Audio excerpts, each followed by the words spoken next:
2026 Dünya Çempionatının qrup mərhələsinin ilk turu tamamilə başa çatdı. Hər 12 qrupda bütün oyunlar bitdi. İlk öncə bir vacib məqamı nəzərinizə çatdırıram. Bugünkü oyunlar həmişəkindən fərqli olaraq daha erkən başlayacaq. Axşam saat 8-də. Ona görə çalışıb proqnozlarınızı mütləq vaxtında yazın.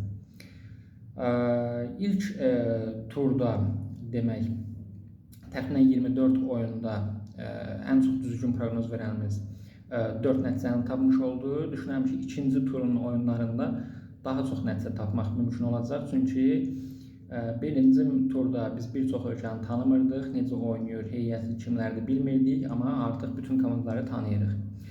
Gəlin vaxt itirmədən keçək dərhal bu gecəki daha doğrusu oyunların proqnozlarına. İlk oyun saat 8-də Çexiya və Cənubi Afrika Respublikası millilər arasındadır.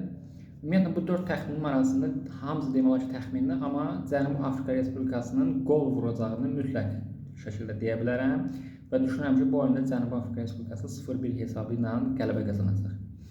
İkinci oyun İsveçrə-Bosniya milliləri arasındadır. Bu oyunda Bosniyanın 1-2 hesabı ilə qələbəsini düşünürəm. Üçüncü oyun Kanada-Qətər milliləri arasındadır. Burada niyəsə hiss edirəm, belə deyə düşünürəm, yox, hiss edirəm ki, oyun 0-0 bitəcək. Və nəhayət dördüncü oyun Meksika-Cənubi Koreya milliləri arasında. Cənubi Koreya nə qədər güclü olsa da ilk oyundan bu hiss olunmuşdu. Meksikanın ev sahibliyindən istifadə edərək bu oyunda 2-1 hesabı ilə qələbə qazanacağını düşünürəm. Bəs siz nə düşünürsünüz?